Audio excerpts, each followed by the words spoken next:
그날 밤, 전 맨발이었어요. 강북구 미아동.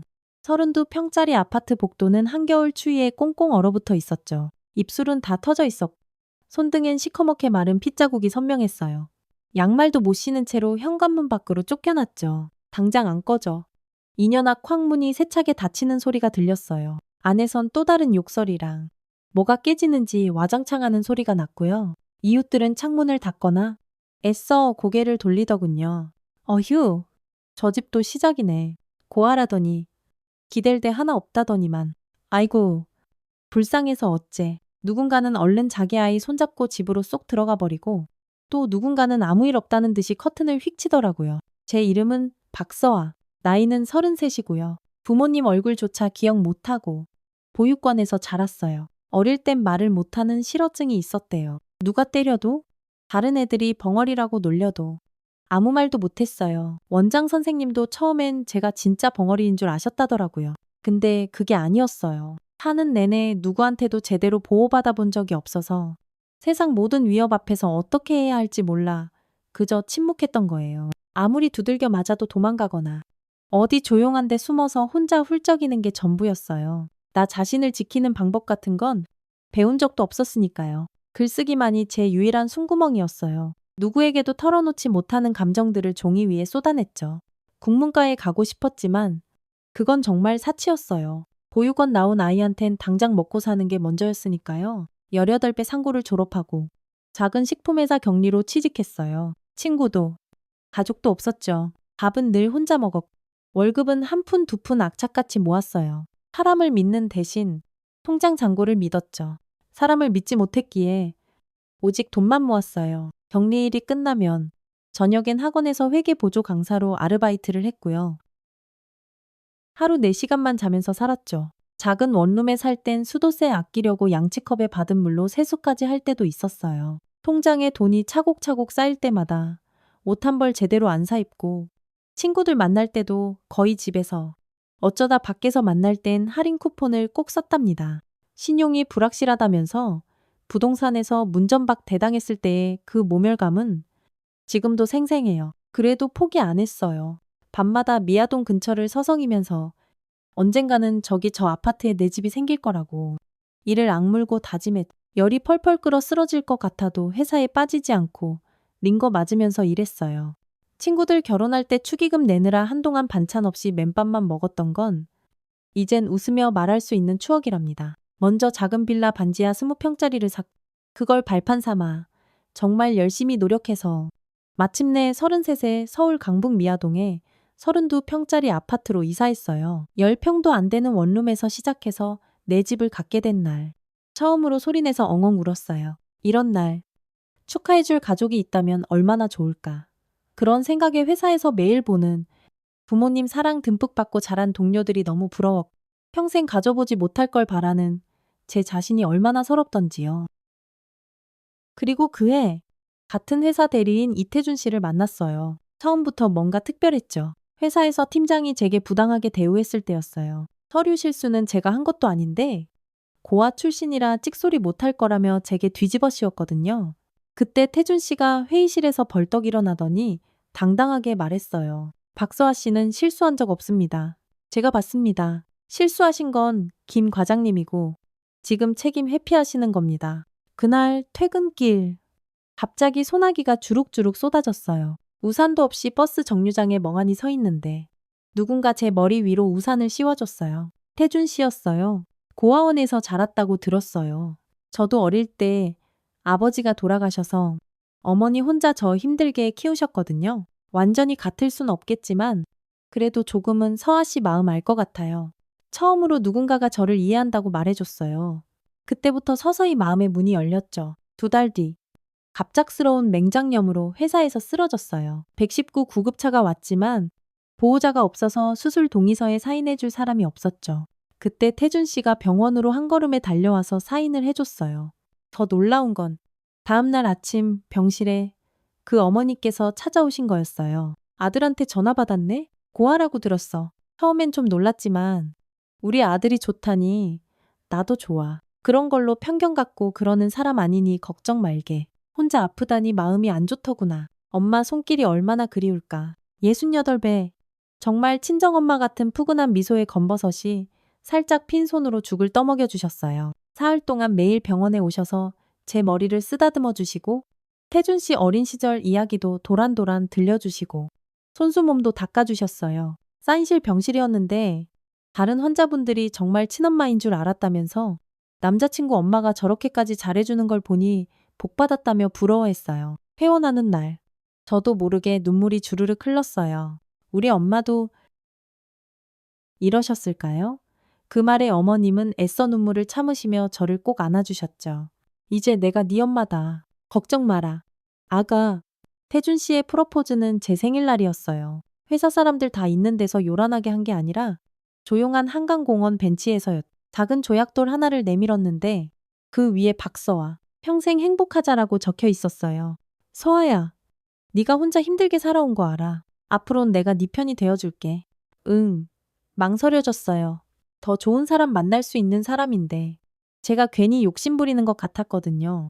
전 든든하게 사위 뒷바라지 해줄 친정 같은 거 없어요. 그냥 지금까지 악착같이 모아서 집 한 채 산 게 전부예요. 저보다 더 좋은 여자 만나세요. 태준 씨는 활짝 웃으며 말했어요.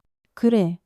네 집은 네 거고 난 그냥 너를 사랑하는 거야. 장인 장모덕 볼 생각으로 결혼할 만큼 그렇게 쪼잔한 놈 아니야. 그리고 네가 가진 건 하나도 필요 없어. 정말로. 결혼을 앞두고 그의 어머니는 매주 반찬을 바리바리 싸들고 저희 집에 찾아오셨어요. 어떤 날은 같이 김치를 담그자며 하루 종일 함께 보냈고 또 어떤 날은 제 옷장을 정리해 주시면서 우리 서아 예쁜 옷 입어야지 하시며 살뜰히 챙겨주셨어요. 평생 느껴보지 못한 따뜻한 어머니의 손길이었죠. 예단이나 혼수도 다 필요 없다고 하셨고요. 제 생일엔 케이크랑 미역국을 직접 끓여주시고는 작은 손거울을 선물로 주셨어요.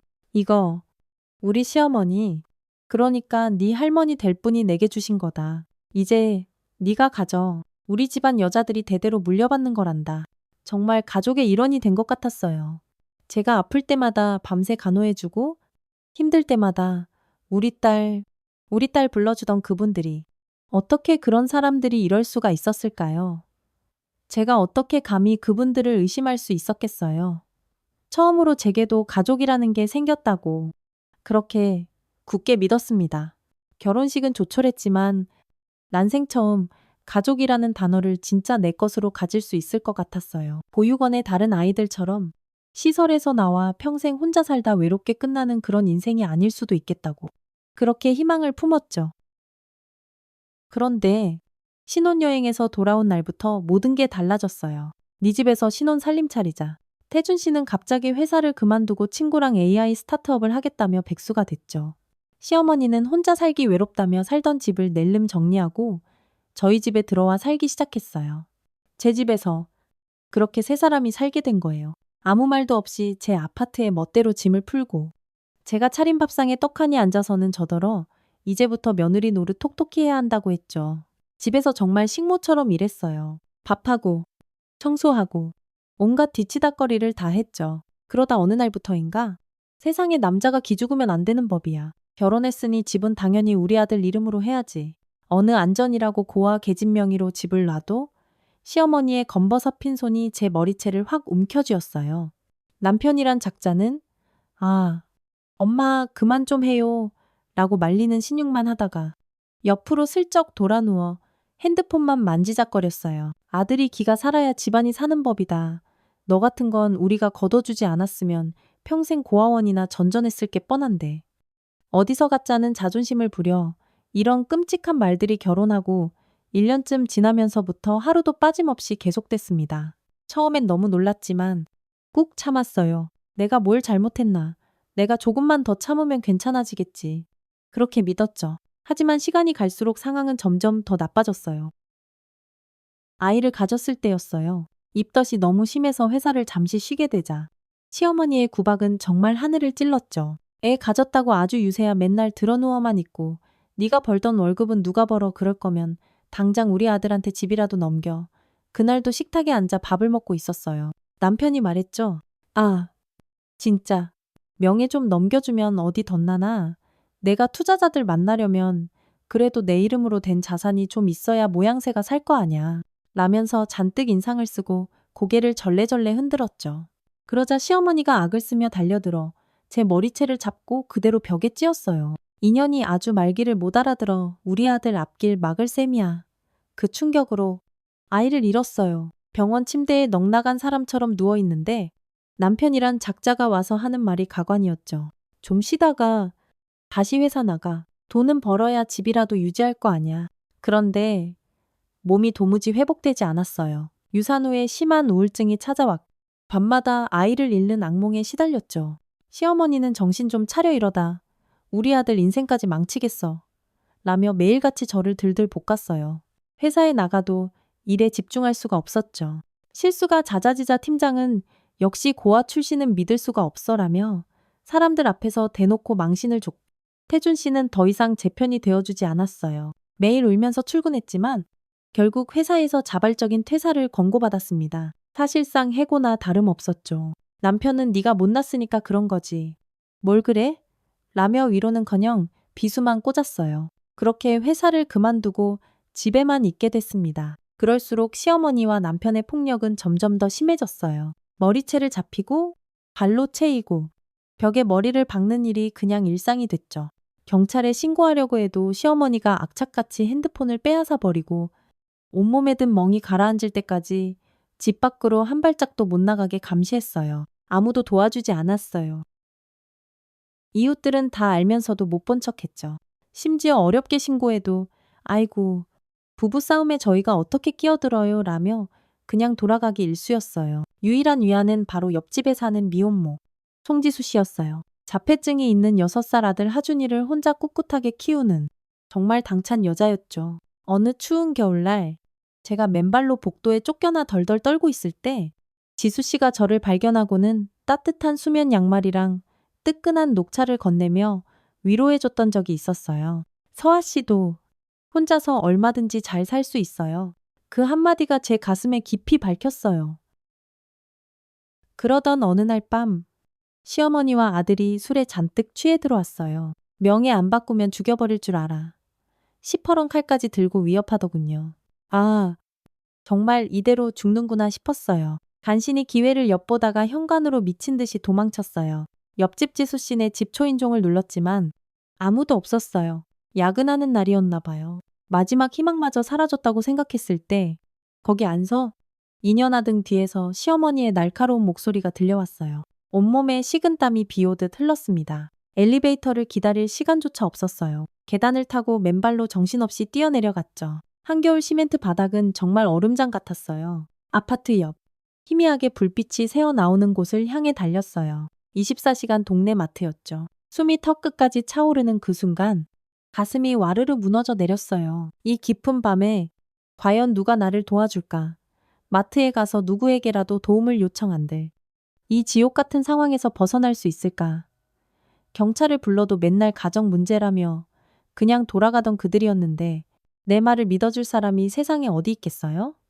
보육원에서 늘 혼자 구석에 웅크리고 울던 그때처럼 또다시 혼자라는 생각에 다리가 후들후들 떨렸습니다. 꼭 죽을 것만 같았어요. 고아로 살아오는 동안 단 한 번도 진심으로 내 편이 되어준 사람이 없었으니까요. 눈물이 볼을 타고 하염없이 흘러내렸습니다. 마트 유리문에 비친 제 얼굴은 마치 그 옛날 보육원 아이들에게 실컷 두들겨 맞고 화장실에 숨어 엉엉 울던 어린애 모습 같았어요. 그때도 지금도 이렇게 외롭고 서럽기만 한 이 마음. 아이고, 이 세상에 내 몫은 겨우 이런 것뿐인가 싶었어요. 그냥 엉엉 소리 내어 울고만 싶었습니다. 고아니까, 혼자니까, 아무도 내 이런 딱한 사정을 들어줄 사람이 없으니. 그 순간, 이럴 때 옆집 지수 씨라도 있었으면, 잠시 그 집에 숨어서 따뜻한 녹차 한 잔이라도 마실 수 있었으면 얼마나 좋았을까 하는 생각만 간절했어요. 그 집은 제게 유일한 피난처였고 동갑이었지만 지수 씨는 정말 든든한 친정언니 같았거든요. 저도 모르게 지수 씨 하고 부르며 엉엉 울고 있더라고요. 이런 상황에 지수 씨를 부르며 울다니 저도 참 제정신이 아니었어요. 그 순간 문득 작년 겨울 지수 씨를 처음 만났던 날이 떠올랐어요. 처음 지수 씨를 만난 건 작년 겨울이었죠. 살을 애는 듯한 엄동설 안에 쫓겨나 아파트 복도에서 오들오들 떨고 있을 때였어요. 시어머니의 집안의 여자가 기가 세면 안 된다. 능고함과 함께 머리채가 잡히고 남편의 침묵 속에 현관문 밖으로 내던져졌죠. 한밤중에 양말도 없이 맨발로 복도에 멍하니 서 있었어요. 저, 괜찮으세요? 바로 옆집 1502호에서 나온 여자의 목소리였어요. 송지수 씨였죠? 저랑 동갑이었어요. 단정한 단발머리에 지적인 인상. 그리고 언제나 당당한 걸음걸이가 참 인상적인 여자였어요. 컴퓨터공학과를 수석으로 졸업하고 대기업 IT 부서에서 일하는 잘 나가는 프로그래머였죠. 우선 들어오세요. 그러다 감기 걸려요. 아무 말 없이 홀린 듯 그녀의 집으로 들어갔어요. 따뜻한 김이 모락모락 나는 차가 이미 준비되어 있었죠. 지수 씨는 제 맨발을 보더니 보송보송한 수면 양말을 꺼내왔어요. 하늘색 바탕에 귀여운 토끼 모양이 그려져 있는 포근한 양털이 안에 가득 달린 양말이었어요. 이거 신으세요. 아무것도 묻지 않을게요. 말하기 싫으면 안 해도 괜찮아요. 그날 처음으로 누군가에게 제 속 이야기를 털어놓았죠. 보육권 이야기, 상고 졸업 후에 격리로 일하면서 악착같이 돈 모아 집 산 이야기, 그리고 결혼 이후에 겪고 있는 이 악몽 같은 나날들까지 전부요. 지수 씨네 거실에는 컴퓨터공학과 수석 졸업장이랑 프로그래밍 대회 우승 트로피가 자랑스럽게 놓여 있었어요. 그리고 아이 사진도요. 유지석, 6살짜리 자폐아였죠. 지수 씨는 자기 이야기도 담담하게 해주었어요. 저도 참 힘든 시간이 있었어요. 전 남편이랑 시댁 식구들이 우리 하준이 자폐 있다고 고아원에 맡기자고 했을 때 그 순간 결심했죠. 내 아이 데리고 당장 이혼하겠다고. 혼자서도 얼마든지 잘 살 수 있다는 걸 꼭 보여주고 싶었거든요. 지수 씨 아들 하준이는 정말 특별했어요. 자폐증이 있었지만 한번 본 건 절대로 잊어버리지 않는 놀라운 기억력을 가졌죠. 책 한 페이지를 보여주면 거기에 있는 모든 글자를 토시 하나 안 틀리고 그대로 외웠어요. 마트에 가서 과일 가격표를 보면 일주일이 지나도 심지어 한 달이 지나도 그 가격을 정확하게 기억했죠. 유치원 끝나면 매일 아파트 옆마트에 가요. 제가 회사에서 퇴근할 때까지 유치원 선생님이 잠깐 봐주시다가 제가 데리러 가거든요. 마트에서 물건들 관찰하는 게 우리 하준이가 제일 좋아하는 일과예요. 특히 새로운 전단지나 광고 포스터 같은 게 붙으면 그걸 읽고 또 읽고 꼭 사진 찍듯이 머릿속에 다 기억해요. 그날 밤 지수 씨 집에서 처음으로 진짜 가족 같은 따뜻함을 느꼈어요. 제가 쫓겨나 복도에서 훌쩍이고 있을 때 자기 집에서 직접 그린 따끈한 녹차를 건네며 그녀가 말했죠. 서아 씨는 고아원 출신이라 약한 게 아니에요. 오히려 그렇기 때문에 누구보다 강한 사람이에요. 혼자 힘으로 집까지 샀잖아요. 스스로 얼마든지 다시 일어설 수 있어요. 지수 씨는 제게 한 줄기 빛과 같은 용기를 주었어요. 그 이후로도 시어머니와 남편이 집을 비울 때면 살금살금 지수 씨 집으로 숨어 들어가 차를 마시며 이런저런 이야기를 나눴죠. 하준이가 유치원에서 돌아오면 함께 놀아주기도 했고요. 한 번은 하준이에게 동화책을 읽어주다가 갑자기 울음이 왈칵 터졌어요. 그때 제가 임신 중이었거든요. 나도 이런 예쁜 아이를 가질 수 있을까? 그런 생각만 해도 눈물이 핑 돌더군요. 지수 씨가 제 어깨를 토닥이며 말했어요. 괜찮아요. 서아 씨, 다 잘 될 거예요. 서아 씨 같은 엄마라면 아이가 분명 행복할 거예요. 그런데 그 작은 행복은 오래가지 못했어요. 시어머니가 제 머리채를 잡고 벽에 세게 부딪히게 한 그 충격으로 소중한 아이를 잃었으니까요. 병원에서 돌아온 후 한동안 지수 씨 집에도 가지 않았어요. 너무 슬펐거든요. 하준이를 보면 제가 잃은 아이가 생각나서 차마 얼굴을 마주할 용기가 나지 않았어요. 그동안 지수 씨가 몇 번이나 저희 집 문을 두드렸어요. 서아 씨, 괜찮아요. 걱정돼서 와봤어요. 문 밖에서 들려오는 지수 씨의 목소리를 들었지만 차마 문을 열 수가 없었어요. 아마 저 혼자 끙끙 앓으며 울고만 있는 제 초라한 모습을 보여주기 싫었나 봐요. 한 번은 문틈으로 작은 쪽지를 쏙 밀어 넣었더군요. 힘들면 언제든 초인종 누르세요. 따뜻한 녹차. 항상 준비되어 있어요. 그 쪽지를 베개 밑에 고이 넣어두고 잠들면서도 선뜻 찾아갈 용기가 나지 않았습니다. 그러다 석 달 만에 다시 지수 씨를 만났어요. 동네 마트 앞에서였죠. 퇴근길에 하준이 손을 잡고 걸어오던 지수 씨와 딱 마주쳤어요. 저를 보자마자 한 걸음에 달려와 제 손을 꼭 잡아주었죠. 아이고, 성아 씨 어디 아픈 줄 알았잖아요. 얼마나 걱정했는지 몰라요. 쪽지는 봤어요. 매일 기다렸는데 눈물이 핑 돌 것 같았어요. 아무 말도 못하고 그저 고개만 푹 숙인 채 끄덕였죠. 지수 씨는 제 손을 더욱 꼭 잡고 속삭였어요. 미안해요. 서아 씨가 아이 잃었다는 거. 시어머니 되시는 분이 동네방네 자랑처럼 떠들고 다녀서 이미 알고 있었어요. 당장이라도 찾아가고 싶었지만 괜히 섣부른 위로가 더 아플까봐. 고마워요. 지수 씨. 괜히 걱정 끼칠까봐 연락도 못했어요. 우린 서로의 손을 꼭 잡은 채 더 이상 말하지 않아도 서로의 마음을 안다는 듯 눈을 끔뻑끔뻑하곤 희미하게 미소 지었어요. 그때 하준이가 저를 알아보고 환하게 웃으며 달려왔죠. 서아 아줌마. 오랜만이에요. 토끼 양말 아줌마다 눈물을 슬쩍 훔치며 저도 따라 웃었습니다. 그때 하준이가 마트 입구에 붙은 전단지들을 가리키며 큰 소리로 말했어요. 아줌마, 저기 봐요. 새로운 전단지가 생겼어요. 지난주에는 없었는데 유지석은 여전히 마트 입구에 붙은 전단지들을 하나하나 꼼꼼하게 외우고 있었죠. 지수 씨가 웃으며 설명했어요. 우리 하준이는요. 매일 이 마트에 와서 모든 전단지랑 포스터를 다 외워요. 새로운 게 생기면 바로 알아차리죠. 꼭 사진 찍는 것처럼 기억하거든요. 이거 지난주에 없었는데 하준이가 새로운 전단지를 가리키며 다시 한번 말했어요. 지수 씨가 자랑스럽다는 듯 웃으며 덧붙였죠. 우리 하준이는 정말 매일 이마트에 와서 모든 전단지랑 광고 포스터를 모조리 다 외운답니다. 새로운 게 나타나면 귀신같이 알아채죠. 사진처럼 모든 걸 기억하니까요. 하준이는 정말 놀라운 아이였어요. 어느 날은 제가 무심코 하준아, 오늘 마트에 복숭아 얼마였지? 하고 물었더니 망설임 없이 바로 대답하더군요. 800원이었어요. 근데 내일은 900원으로 세일해요. 전단지에 그렇게 써 있었어요. 정말 정확했어요. 딱 그 가격으로 다음날 세일을 했죠? 지수 씨는 아이의 이런 특별한 능력을 그 누구보다 소중하게 여겼어요. 자폐가 있다고 해서 다 똑같은 건 아니에요. 우리 하준이는 정말 특별한 재능이 있어요. 전 그걸 잘 키워주고 싶어요. 지수 씨는 하준이가 마트에서 보고 외운 것들을 꼼꼼하게 기록하는 노트도 가지고 있었어요. 송하준의 관찰일기라고 쓰인 낡은 노트였죠. 거기엔 하준이가 기억한 모든 물건의 이름과 가격, 포스터와 전단지 내용들이 지수 씨의 단정한 글씨체로 빼곡하게 적혀 있었어요. 아이가 말로 술술 읊으면 엄마가 옆에서 받아 적는 방식이었죠. 이렇게 하면 하준이도 자신의 관찰력이 정말 가치 있는 것이라고 느껴요. 그냥 이상한 습관이 아니라 아주 특별한 능력이 되는 거죠. 지수 씨를 보면서 저도 조금씩 힘을 얻었어요. 그녀처럼 당당하게 살고 싶었습니다. 나도 할 수 있다고, 혼자서도 얼마든지 괜찮다고 믿게 됐죠. 그래서 아주 조금씩 용기를 내기 시작했어요. 남편과 시어머니에게 당당히 맞설 용기를요.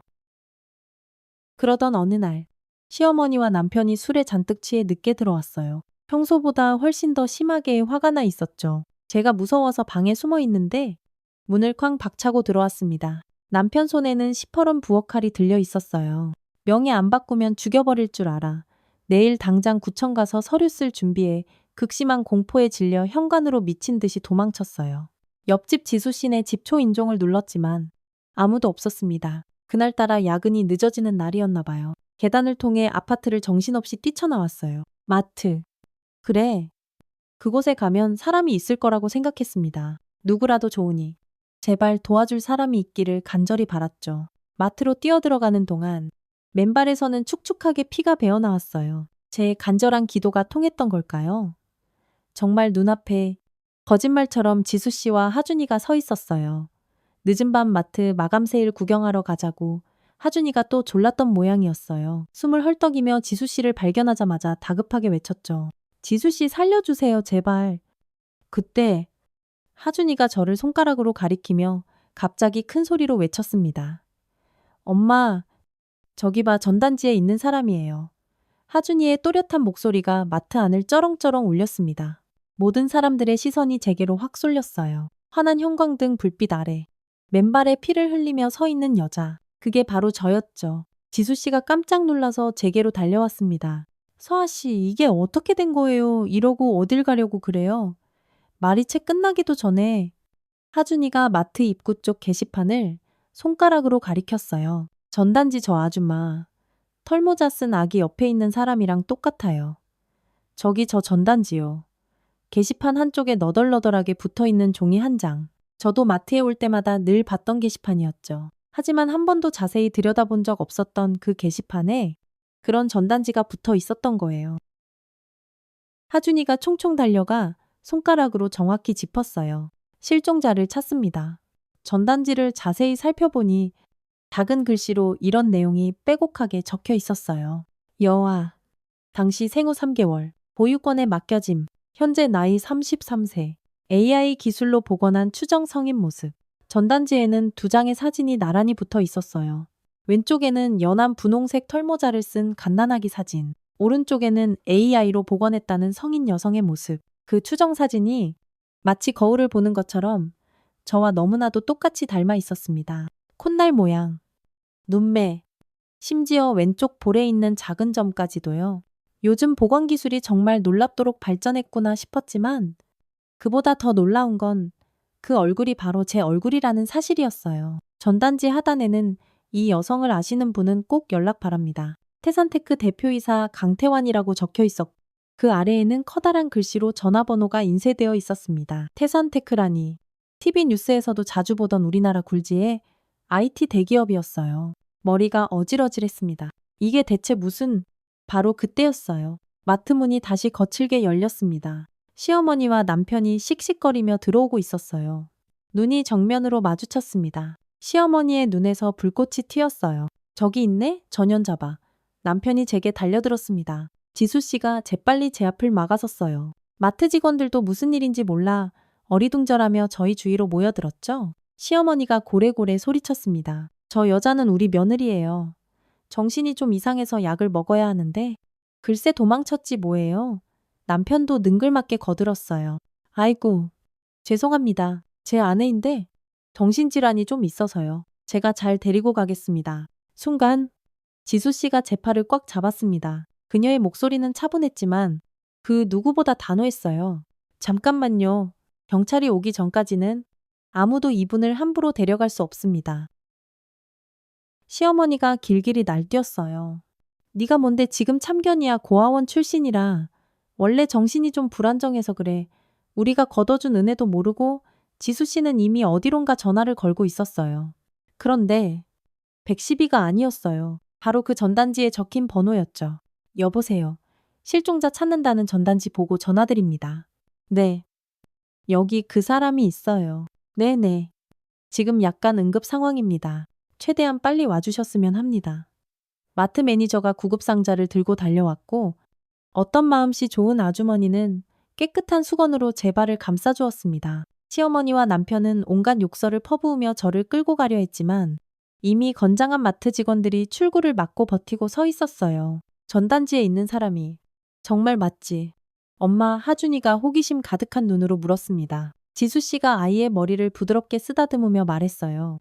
응, 우리 하준이가 또 이렇게 특별한 일을 해냈네. 엄마 아들, 정말 짱이야. 아들의 눈높이에 맞춰 무릎을 굽히고 앉아서 손으로 엄지척을 해주는 한없이 다정한 엄마 송지수 씨였어요. 저는 그 다정한 모자의 모습을 보면서 희미하게 미소 지으면서도 어지러움을 느꼈습니다. 다리에 힘이 쭉 풀렸어요. 그동안 억눌렸던 긴장이 한꺼번에 풀렸나 봐요. 바닥으로 스르르 무너지는 순간 누군가 저를 강하게 붙잡아 주었습니다. 깔끔한 정장 차림의 젊은 남자였어요. 괜찮으십니까? 의사를 부를까요? 일시적인 긴장 풀림 현상인 것 같습니다. 누군가가 옆에서 이야기하는 소리를 들으면서 정신이 아득해졌고 마지막으로 제 귀에 들렸던 건 시어머니의 처절한 울부짖음이었습니다. 아니, 이거 납치야. 우리 며느리를 함부로 데려가면 어떡해? 얼마나 시간이 흘렀을까요? 정신을 차렸을 때는 낯선 차 아니었어요. 아주 고급스러운 세단이었죠. 뒷좌석은 부드러운 가죽 시트였고 의자의 온도는 적당히 따뜻했어요. 차 창문 밖으로 도시의 불빛들이 빠르게 스쳐 지나갔습니다. 아, 깨어나셨군요. 앞 좌석에서 정장 차림의 젊은 남자가 부드럽게 미소 지었어요. 아까 마트에서 저를 붙잡아 주었던 바로 그 사람이었습니다. 몸은 좀 괜찮으십니까? 병원부터 가시겠습니까? 아니면 바로 회장님께 모셔다 드릴까요? 회장님, 무슨 말인지 도무지 이해할 수가 없었습니다. 여기가 어디죠? 그리고 지수 씨는요? 송지수 씨와 아드님은 저희가 다른 차로 안전하게 모셨습니다. 너무 걱정하지 마십시오. 지금은 두 분 다 안전하십니다. 차는 계속해서 달렸어요. 서울 강남 쪽으로 향하는 것 같았습니다. 차창 밖으로 한남대교의 야경이 보였죠. 어디론가 계속 가고 있었어요. 하지만 이상하게도 조금 전까지 온몸을 짓누르던 공포는 서서히 사라지고 있었습니다. 정적 속에서 수많은 질문만이 머릿속을 맴돌았어요. 그 전단지, 왜 거기에 제 얼굴이 있었던 걸까요? 그리고 그 사진 속의 아기는 대체 누구죠? 젊은 남자가 백미러로 저를 물끄러미 바라보며 조용히 말했습니다. 그 아기가 바로 당신입니다. 회장님께서 애타게 찾으시던 따님이십니다. 박수아 씨, 깜짝 놀랐어요. 수아요. 제 이름은 박서아인데요. 원래 이름은 박수아였을 겁니다. 이보영이라는 이름은 아마 보육원에서 지어준 이름일 테고요. 차가 부드럽게 멈춰섰습니다. 강남 한복판에 우뚝 솟은 초고층 빌딩 앞이었어요. 태산테크라는 커다란 간판이 환하게 빛나고 있었습니다. IT 기업으로 너무나 유명한 회사였죠. 도착했습니다. 회장님께서 기다리고 계십니다. 엘리베이터를 타고 60층까지 단숨에 올라갔습니다. 통유리로 된 호화로운 사무실이 눈에 들어왔어요.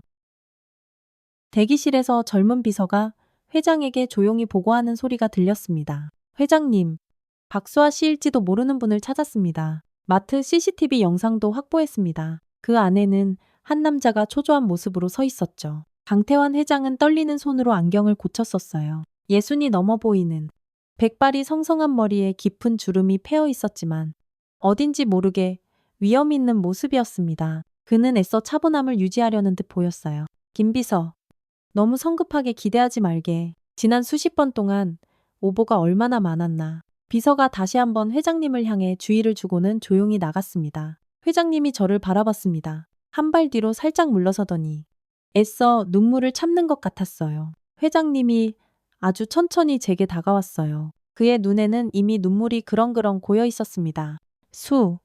수아야. 남자는 가까이 다가와서 제 얼굴을 한참 동안 바라봤어요. 조심스럽게 손을 뻗어 제 뺨을 살짝 만져보려다 멈칫했습니다. 가늘게 떨리는 손이었어요. 회장님의 목소리가 심하게 떨렸습니다. 나는 강태환이라고 한다. 경기고를 나와 카이스트에서 컴퓨터를 전공했지. 내가 너의 아버지란다.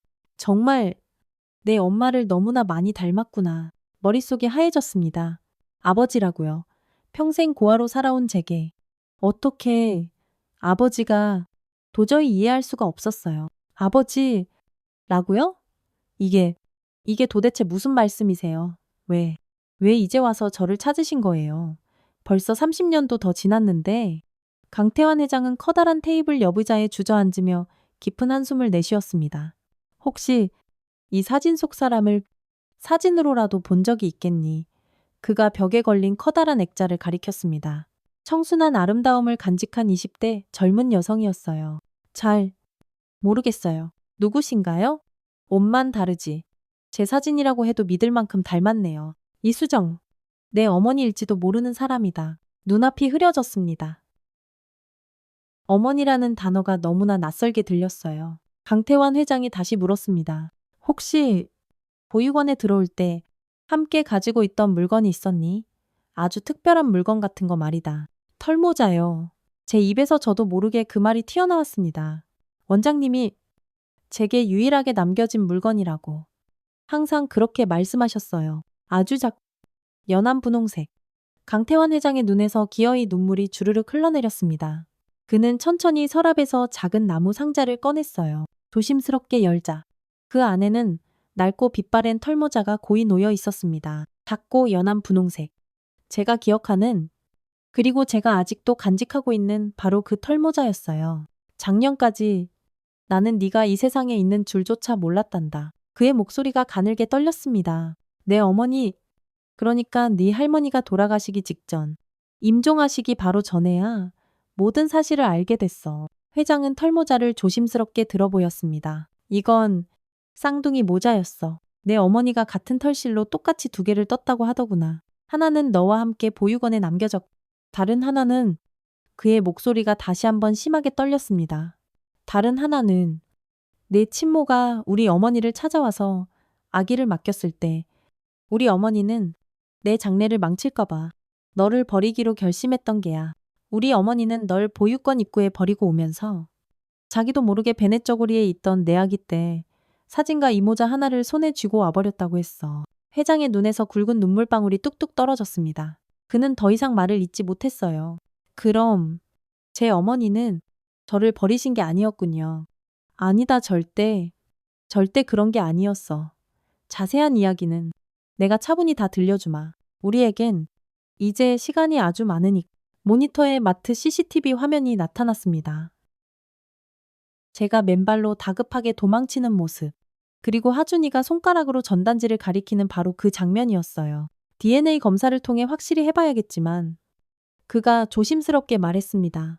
그 아이가 가리킨 전단지는 내가 최첨단 AI 얼굴 복원 기술로 직접 만든 거란다. 과거 내 아기 때 사진을 바탕으로 내 엄마와 나의 사진 데이터를 이용해 아기의 현재 모습을 최대한 정확하게 추정한 거지. 강태환 회장은 책상 서랍에서 서류 한 장을 꺼내 제게 내밀었습니다. 이건 DNA 검사 동의서다. 네가 정말 내 딸인지 과학적으로 확인하고 싶구나. 하지만 그 결과가 어떻든 네가 그동안 겪었을 그 이루 말할 수 없는 고통에 대해서는 내가 어떻게든 책임을 지고 싶. 회장은 신중에 신중을 기하겠다는 마음으로 다시 한번 정중하게 말했습니다. 털모자를 한참 동안 바라보다 말없이 서류를 건네받았습니다. 심장이 미친 듯이 뛰었어요. 정말 제가 당신의 딸 박수아일까요? 강태환 회장은 다시 한번 깊은 한숨을 내쉬었습니다. DNA 검사 결과가 나오기까지는 꼬박 사흘이 걸렸습니다. 그 시간 동안 저는 강태환 회장이 마련해준 강남의 최고급 호텔 스위트룸에 머물렀어요. 지수 씨와 하준이도 바로 옆 다른 방에 안전하게 묵고 있었죠. 시어머니와 남편은 경찰에 불려가 강도 높은 조사를 받고 있다고 했습니다. 마트 CCTV에 그들의 모든 만행이 똑똑히 찍혔으니까요. 사흘 뒤 태산테크 빌딩 60층 회장실에 다시 앉았습니다. 강태환 회장 앞에는 묵직한 갈색 서류 봉투가 놓여 있었어요. DNA 검사 결과가 나왔다. 회장님의 손이 미세하게 떨렸어요. 저도 마른 침을 꿀꺽 삼켰습니다. 이 순간 저의 기구한 인생이 완전히 뒤바뀔 수도 있었으니까요. 9% 일치. 너는 내 딸이 맞다. 수아야. 갑자기 뜨거운 눈물이 왈칵 터져 나왔어요. 평생 동안 단 한 번도 존재하지 않았던 아버지가 지금 제 눈앞에 있었습니다. 그것도 대한민국 IT 업계를 이끄는 거물급 인사가요. 딸의 실종을 세상 그 누구보다 가슴 아파하며 찾아 헤맸을 사람. 이제 내게 모든 이야기를 들려주렴. 너는 진실을 알 권리가 있으니까. 강태환 회장이 떨리는 목소리로 말했습니다. 회장은 아주 오래된 사진첩 하나를 꺼냈어요. 빛바랜 1980년대 사진들이었죠. 젊은 시절의 강태환, 경기고등학교 교복을 단정하게 입은 모습, 카이스트 교정에서 친구들과 어깨동무를 하고 찍은 사진. 고등학교 2학년 때였어? 회장이 천천히 말을 시작했습니다. 친구의 소개로 충북 청주에 사는 동갑내기 여학생과 펜팔을 주고받기 시작했지. 문학을 아주 좋아하는 소녀였어. 이수정이라고. 사진첩에는 수줍은 미소를 살짝 짓고 있는 앳된 여학생의 사진이 끼워져 있었어요. 단정한 교복 차림의 여고생이었죠. 우리는 1년 넘게 편지를 주고받았어. 단 한 번도 서로 얼굴을 본 적도 없이 말이야. 그 시절엔 그게 가능했거든. 나는 프로그래밍과 과학 쪽에 관심이 많았고 수정이는 문학과 시를 무척이나 좋아했지. 서로 전혀 다른 세계에 살았지만 편지로 이어지는 마음만큼은 아주 깊었어. 강태환 회장은 아주 연한 파란색 편지지를 조심스럽게 펼쳤습니다. 낡았지만 여전히 선명한 잉크로 쓰인 앳된 글씨체가 보였어요. 이건 수정이가 처음으로 내게 보낸 편지란다. 여기 이렇게 쓰여 있었지? 태환 씨는 꼭 세상을 바꾸는 위대한 일을 하게 될 사람 같아요. 그 한마디가 그땐 정말 큰 힘이 됐었어. 회장은 사진을 몇 장 더 넘겼습니다. 시간은 1991년으로 훌쩍 건너뛰었어요. 대학원생이 되고 그때 막 유행하기 시작했던 천리안이라는 PC통신을 시작했을 때 그곳에서 우연히 수정이를 다시 찾았어. 이미 서울로 올라와 작은 출판사에서 일하고 있었지. 우리는 PC통신으로 거의 매일 밤새도록 채팅을 했고 1992년 여름 드디어 처음으로 만났어. 회장의 눈가에 그때의 아련한 기억이 어리는 듯 했습니다. 명동의 아주 작은 카페였지.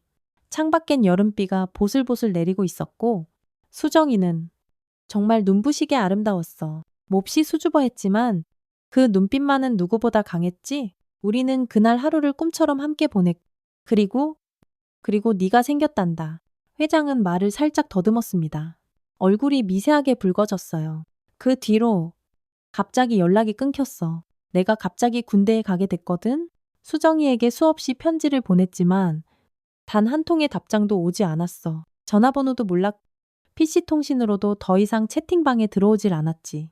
그 시절엔 지금처럼 이렇게 쉽게 연락할 수 있는 방법이 없었어. 제대하고 나서도 수정이를 찾으려고 백방으로 수소문했지만 이미 주소지가 바뀌었다더군. 그때는 정말 몰랐어. 수정이가 임신했다는 사실을.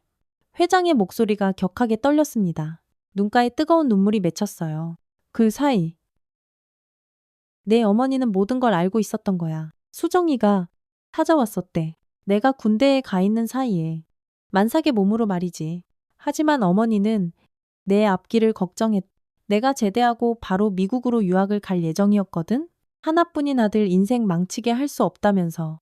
아이를 당장 지우라고 돈봉투를 쥐어주고 수정이를 매몰차게 돌려보냈다는구나. 뜨거운 눈물이 흘렀습니다. 회장의 깊게 팬 주름진 얼굴 위로 하염없이 눈물이 흘러내렸어요. 수정이는 결국 아이를 혼자 낳았어. 1993년이었지. 하지만 그 뒤로 건강이 급격히 나빠졌대. 위암 말기였다더구나. 길어야 한두 달 더 살 수 있을 거라고. 치료비도 없. 몸을 가눌 기력조차 없어지자. 마지막 선택으로 우리 어머니를 다시 찾아왔던 거야. 회장은 아주 오래된 편지 한 장을 꺼냈습니다. 누렇게 변색된 얇은 종이였어요. 이건 수정이가 우리 어머니에게 마지막으로 찾아왔을 때 떨리는 손으로 써서 남긴 글이란다. 아이의 이름은 수아예요. 수정이의 수, 그리고 사랑한다는 의미의 아를 합쳐서 지었어요. 제발 부탁드려요.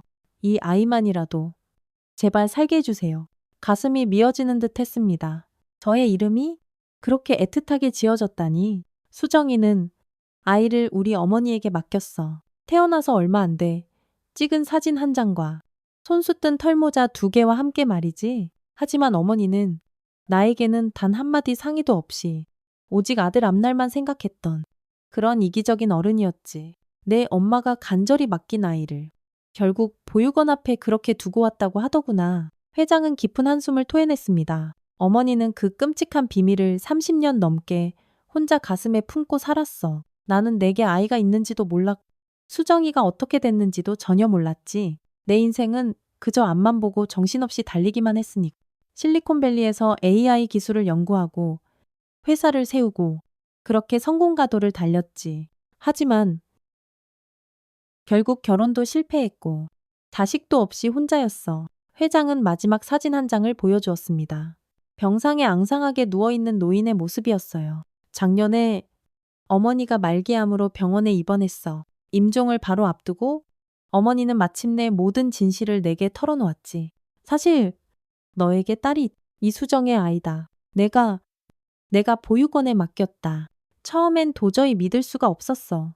그리고 어머니가 30년간 아무도 모르게 보관해온 무언가를 내게 건네주셨지. 회장은 서랍에서 빛바랜 털모자와 편지, 그리고 아기 사진을 꺼냈습니다. 이건 내가 보육원에 아이를 맡기면서 나도 모르게 손에 쥐고 온 털모자 하나와 사진, 그리고 편지다. 내가 그때 무슨 정신에 이걸 챙겼을꼬 나도. 나도 내가 천륜을 저버리는 그런 못된 짓을 하는 줄 어렴풋이 알았던 게지. 어머니는 내게 울면서 이렇게 말했어. 다 나 때문이야. 네가 결혼도 제대로 못하고 자식도 없이 이 나이까지 외롭게 혼자 사는 걸 보니 다 내 죄다. 정말 미안하다. 아들아. 그리고 얼마 안 가 돌아가셨어? 눈물이 멈추지 않았습니다. 저도, 회장도, 그 누구도 말을 잇지 못했어요. 그날부터 나는 정말 미친 듯이 너를 찾기 시작했어. 전국의 모든 보육원 기록을 다 뒤지고 내가 가진 모든 AI 얼굴 복원 기술을 총동원해서 내 아기 때 사진으로 현재 모습을 최대한 정확하게 예측했지. 전국 방방곡곡에 전단지를 뿌리고 실종 아동 찾기 프로그램도 직접 만들었어. 온라인뿐만 아니라 우리 회사와 광고 제휴를 맺은 전국의 모든 대형마트와 편의점까지 전단지를 다 뿌렸지. 그리고 마침내 송하준이라는 그 특별한 아이의 눈에 네가 들어온 거야. 회장은 저의 손을 아주 조심스럽게 잡았습니다. 회장은 떨리는 목소리로 제 손을 더욱더 조심스럽게 잡았습니다. 그의 눈에서는 뜨거운 눈물이 멈추지 않고 계속 흘러내렸어요. 수아야. 목이 메어 잠시 말을 삼켰습니다. 우리 우리 딸아, 네. 엄마는 널 너무나도 사랑했어. 마지막 숨이 끊어지는 그 순간까지도 오직 너 하나만을 생각했단다. 그 작은 털모자에 담긴 내 엄마의 애틋한 사랑이 느껴지니 회장은 주름진 손수건으로 눈물을 급히 훔치며 계속했습니다. 이 아비는 수십 년 동안 내게 딸이 있는 줄도 모르고 살았다네. 만약 그때 알았다면 세상 끝까지라도 쫓아가서 너를 찾아 나섰을 거야. 우리 딸이 그 차가운 고아원에서 혼자 자라고 그 험한 시간들을 오롯이 혼자 견뎌야 했다니. 목소리가 완전히 갈라졌습니다.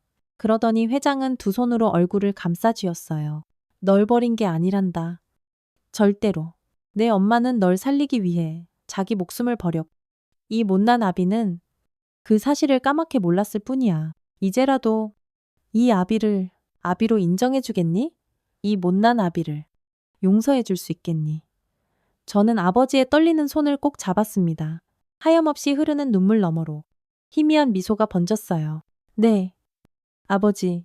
그러자 강태환 회장의 눈에서 더 많은 눈물이 폭포수처럼 쏟아져 내렸습니다. 우리는 한참 동안 서로를 그저 바라보았어요. 수만 가지 감정이 교차하는 그런 벅찬 순간이었죠. 그런데 갑자기 사무실 문이 요란하게 벌컥 열렸습니다. 박서아, 네가 감히 지금 어디서 뭘 하는 게야?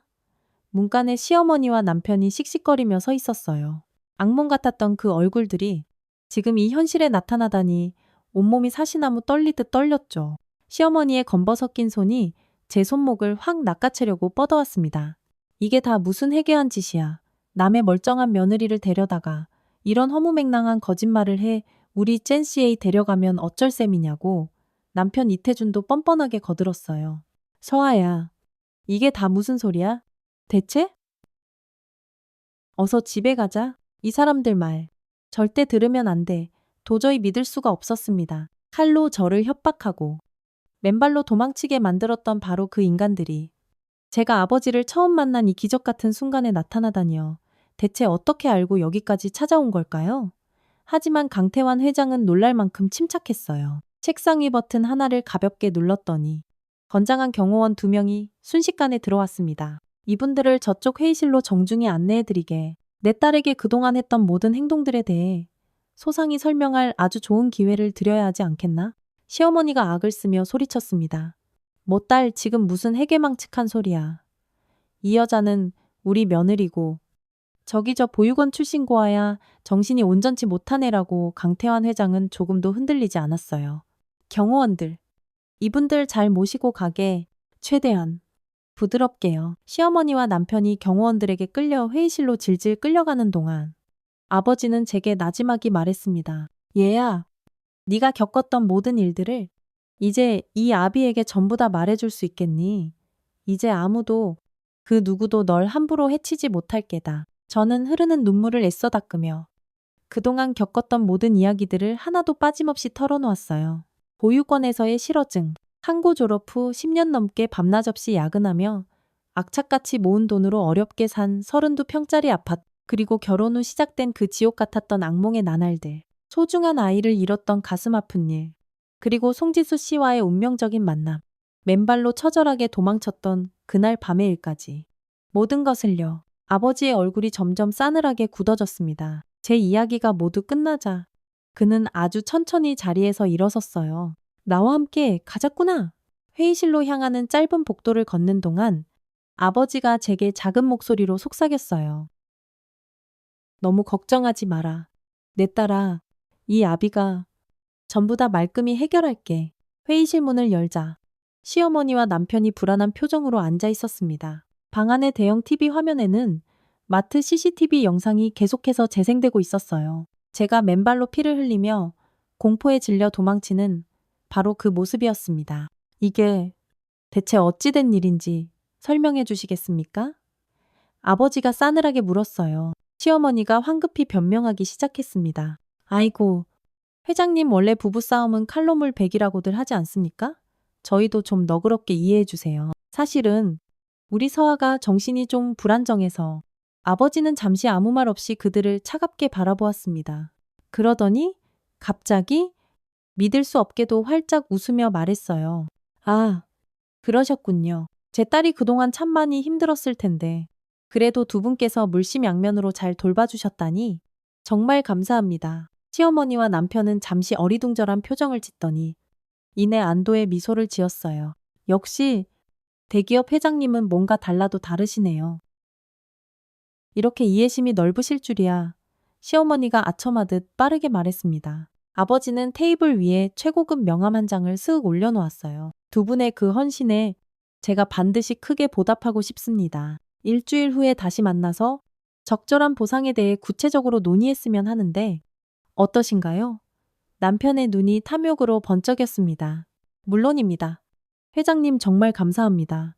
저희도 사실 AI 사업 관련해서 좋은 투자자를 간절히 찾고 있었는데 이렇게 그렇군요. 그거 참 흥미로운 이야기네요. 아버지가 여전히 온화한 미소를 지으며 말했어요. 그때까지 두 분께서 편히 머무실 호텔은 제가 특별히 준비해드리겠습니다. 제 딸은 당분간 저와 함께 있을 겁니다. 시어머니는 더 이상 기쁨을 감추지 못했어요. 아이고, 세상에 이렇게까지 융숭한 대접을 해주시다니 정말 딸 삼고 싶었는데 진짜 딸이 됐네? 그려. 그들이 의기양양하게 떠난 후 아버지는 곧바로 비서를 불렀습니다. 그리고 아주 낮고 단호한 목소리로 지시했죠. 내 딸과 관련된 모든 자료를 샅샅이 모아서 일주일 안에 완벽한 증거 자료를 준비하도록 하게. 단 하나의 실수도 용납하지 않겠네. 일주일 후 같은 회의실, 아버지는 책상 위에 묵직한 검은색 가방을 올려놓았어요. 그리고 천천히 그 가방을 열었습니다. 안에는 두툼한 서류 뭉치들이 가득 들어 있었어요. 이것들이 지난 일주일 동안 제 전담팀이 불철주야 모은 자료들입니다. 한번 보시겠습니까? 이건 박서아, 아니, 제 딸 강수아가 그동안 남긴 일기장 전체입니다. 그리고 이건 병원 진료 기록이고요. 직장 동료들의 상세한 증언, 아파트 경비원의 진술서, 그리고 송지수 씨가 혹시 몰라 녹음해 두었던 음성 파일까지 전부 다 확보했습니다. 아버지는 깊은 한숨을 내쉬었습니다. 당신들이 제 딸 서하명희의 아파트를 강제로 가로채려 했던 모든 증거들이 이 안에 고스란히 담겨 있습니다. 남편의 얼굴이 하얗게 질렸어요. 거기다 이태준 씨가 순진한 투자자들을 속여 무려 3억 원을 가로챈 AI 스타트업 사기 사건의 증거 자료도 여기 있네요. 정말 아이러니하지 않습니까? 저는 AI 기술로 제 딸을 기적적으로 찾았는데 당신은 가짜 AI 사업으로 더러운 사기를 쳤다니 말입니다. 시어머니가 갑자기 태도를 싹 바꾸며 애원하기 시작했습니다. 아이고, 회장님 뭔가 단단히 오해가 있으신 것 같아요. 저희는 우리 서아를 정말 진심으로 사랑했어요. 단지 그 방법이 조금 서툴렀을 뿐이에요. 회장님, 제발, 우리 그냥 좋게, 원만하게 해결해요. 네, 얼마면? 얼마면 되겠습니까? 아버지의 눈빛이 얼음장처럼 차가워졌습니다.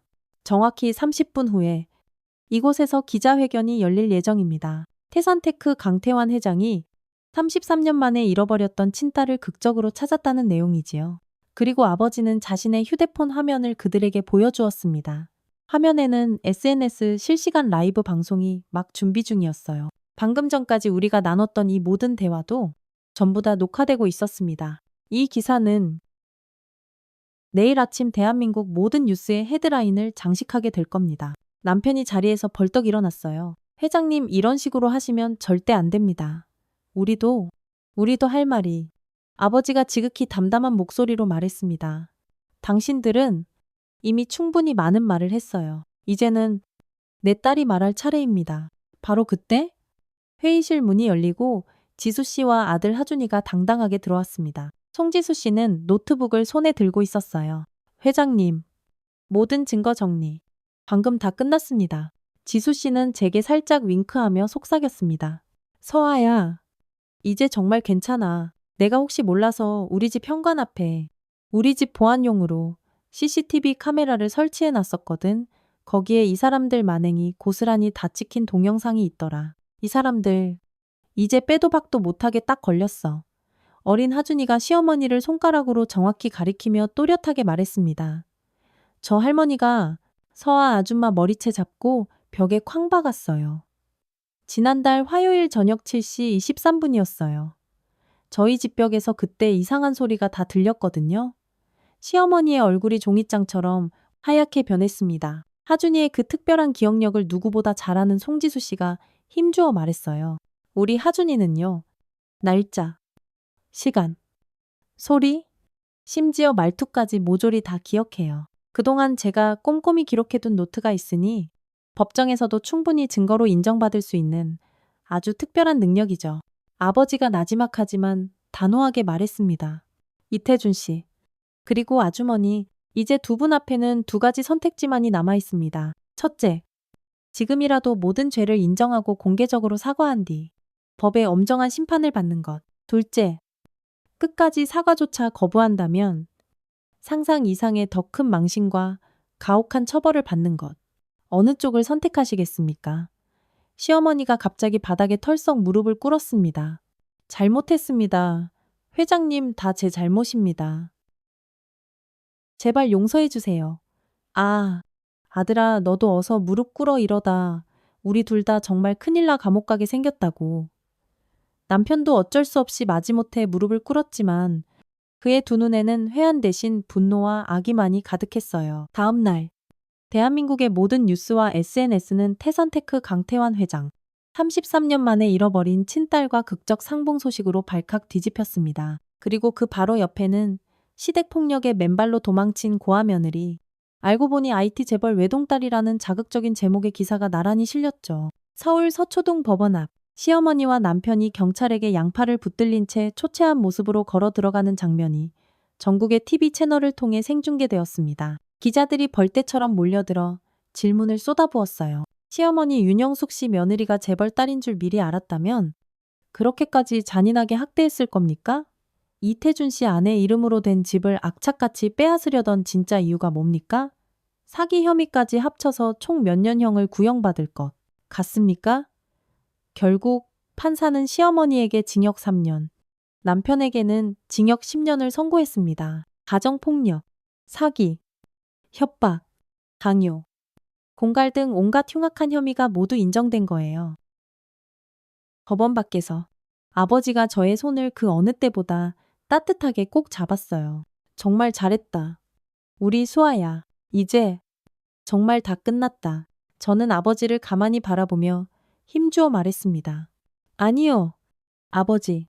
이제부터가 진짜 시작이에요. 제 인생의 진짜 시작이요.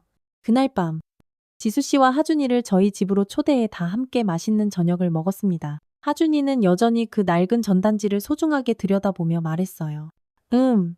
이제 이 전단지는 더 이상 필요 없겠네요. 사람을 다 찾았으니까요. 지수 씨가 환하게 웃으며 말했습니다. 그러게 말이다. 우리 아들 덕분에 우리 친구 서아 인생이 이렇게 하루아침에 다 바뀌었네. 아버지가 빙그레 웃으며 말했어요. 송지수 씨, 혹시 괜찮다면 우리 회사 AI 개발팀에서 스카우트하고 싶습니다. 당신처럼 뛰어나고 열정 넘치는 인재가 우리 회사에는 꼭 필요합니다. 지수 씨의 눈이 휘둥그레졌습니다. 네, 정말이요. 제가 컴퓨터 공학과 출신이긴 하지만 그리고 우리 하준이의 그 특별한 재능도 이대로 썩히긴 너무나 아깝고요. 마침 우리 회사에서는 자폐 스펙트럼 아동들을 위한 전문 교육 프로그램도 곧 개발에 들어갈 예정입니다. 하준이가 좋아서 팔짝팔짝 뛰었어요. 제가 잃어버렸던 모든 것들, 그리고 그토록 간절히 찾아 헤맸던 소중한 것들을 생각하며 저는 정말 오랜만에 깊고 행복한 잠에 빠져들었어요. 그로부터 2년이라는 시간이 바람처럼 흘렀습니다. 따스한 봄 햇살이 커다란 창문으로 부드럽게 비쳐드는 어느 대학 캠퍼스. 흩날리는 벚꽃잎들이 마치 눈송이처럼 아름다운 길을 천천히 걷고 있었어요. 저는 이제 국문과 1학년생이었죠. 조금은 늦깎이 새내기였습니다. 선배님 잠시만요. 뒤에서 저를 다급하게 불러세우는 목소리에 살짝 돌아보니 앳된 20살 학생들이 숨을 헐떡이며 달려오고 있었어요. 신입생 환영회 준비위원회 학생들이었죠. 선배님, 오늘 저녁 신입생 환영회에서 후배들을 위해 짧게 이야기 좀 해주실 수 있으세요? 저희가 특별히 부탁드립니다. 저도 모르게 피식 웃음이 나왔어요. 선배님이라니. 그들보다 나이가 한참이나 많은 제가 선배라니. 조금은 어색했지만 그래도 참 기분 좋은 호칭이었습니다. 같은 학년이지만 아이들은 저를 인생 선배라며 깍듯이 선배님이라고 불렀거든요. 제가 무슨 이야기를요? 선배님 인생 이야기요. 저희 뉴스에서 다 봤어요. 손사래를 쳤지만 아이들의 간절한 눈빛을 외면할 수는 없었습니다. 결국 수락했죠. 강의실로 향하는 길에 주머니 속 휴대폰이 경쾌하게 울렸어요. 지수 씨였어요. 수아야, 완전 좋은 소식이 있어.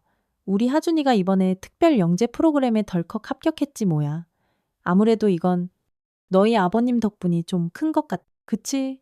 제 소중한 친구 지수는 이제 태산테크 AI 개발팀의 핵심 본부장이 되었어요. 억대 연봉은 기본이고 전용 비서에 운전기사까지 있는 그야말로 당당한 커리어 우먼이 되었죠. 자폐증이 있는 하준이는 태산테크에서 운영하는 특별 영재 프로그램에서 매일매일 놀라운 재능을 마음껏 펼치고 있었습니다. 아니에요. 지수 언니. 우리 조카 하준이가 워낙 특별하니까 그런 거죠. 내 인생을 송두리째 구해준 우리 은희님인데 우리는 전화기 너머로 한참 동안 깔깔 웃었습니다. 이제는 이렇게 서로 농담을 하며 웃고 떠들어도 아무렇지도 않을 만큼 저희는 세상 그 누구보다 가까운 사이가 되었으니까요. 수업이 끝나고 아버지에게서 전화가 왔습니다. 수아야, 오늘 저녁에 혹시 시간 있니? 아주 특별한 날이라서 말이다. 오늘이 대체 무슨 날인지 곰곰이 생각해 보았어요. 아, 그러고 보니 어머니의 생신이었습니다. 작년에 아버지가 눈물과 함께 알려주신 바로 그날이었. 네, 아버지, 당연히 가야죠. 저녁 무렵 강남의 한 고급 레스토랑에 도착했습니다. 아버지뿐만 아니라 지수 씨와 하준이도 이미 와 있었어요. 테이블 위에는 예쁜 딸기 생크림 케이크가 놓여 있었죠. 오늘은 내 어머니 생일이란다. 아버지가 나지막이 말했어요. 그리고 우리가 이렇게 진짜 가족이 된 지 어느덧 2주년이기도 하고 말이지. 지수 씨가 하준이의 손을 꼭 잡으며 따뜻하게 말했습니다. 그러게요. 회장님, 저희도 이제 정말 한 가족이나 다름없는 그런 사이가 됐네요. 하준이가 작은 가방에서 무언가를 조심스럽게 꺼냈어요. 예쁘게 색칠된 종이 한 장이었습니다. 이거 선물이에요. 제가 직접 그린 거예요. 아이가 그린 그림에는 네 사람이 환하게 웃으며 손을 꼭 잡고 있었어요. 아버지, 저, 지수 씨, 그리고 하준이, 그리고 그 위 하늘에는 하얀 천사 날개를 단 아름다운 여인이 자애로운 미소를 짓고 있었죠. 혹시 제 어머니였을까요? 어머, 너무 예쁘다. 하준아, 정말 고마워. 아버지가 조용히 말했습니다. 우리에게는 아픔도 있었지만 이제는 함께 웃을 수 있는 우리가 있잖니. 우리는 이제 진짜 가족이야. 혈연으로 맺어진 사람도 있고 이렇게 깊은 마음으로 맺어진 사람도 있지. 하지만 모두 다 더없이 소중한 우리 가족이야. 식사를 마치고 돌아가는 길. 아버지가 차를 한강 근처에 잠시 세웠어요. 아버지와 함께 강변을 천천히 걸었습니다. 아름다운 벚꽃잎들이 봄바람에 흩날리는 눈부신 봄날. 제 인생의 새로운 봄이 그렇게 다시 시작되고 있었어요. 그날 밤, 창가에 조용히 앉아 밤하늘의 별들을 한참 동안 바라보았습니다. 책상 위에는 저의 소중한 보물 2가지가 나란히 놓여 있었어요. 지수 씨가 처음 건네주었던 하늘색 토끼 수면 양말과 어머니의 손길이 느껴지는 빛바랜 분홍색 털모자였습니다. 저의 아픈 과거와 눈부신 현재를 이어주는 세상에서 가장 소중한 물건들이었죠. 노트를 펼쳐 떨리는 마음으로 글을 쓰기 시작했습니다. 내 이름은 박수아입니다. 한때는 잊혀졌지만 그러나 결코 버려지지는 않았던 사람입니다. 이제 저는 저의 진짜 이야기를 씁니다. 누군가에게 영원히 잊혔다고 절망하며 느껴졌던 바로 그 순간에도 나는 단 한순간도 잊히지 않았던 소중한 사람이었다는 가슴 벅찬 이야기를요. 그렇게 저의 인생은 또 다른 새로운 페이지를 힘차게 넘기고 있었습니다. 맨발로 처절하게 도망치던 그날 밤의 깊은 절망에서 이제는 눈부신 봄빛 가득한 희망의 나날로 말입니다. 오늘 이야기가 여러분 마음에 드셨다면 좋아요와 구독, 그리고 알람 설정까지 꼭 잊지 마세요. 또 오늘 이야기를 보시고 특별히 마음에 남은 장면이나 감동적인 부분이 있으셨다면 주저하지 마시고 댓글로 함께 나눠주세요. 여러분의 따뜻한 한마디가 또 다른 누군가에게는 깊은 울림과 큰 위로가 될 수 있습니다. 늘 진심으로 감사합니다. 여러분, 건강이 최고입니다. 하루 한 번 가벼운 운동도 잊지 마시고요.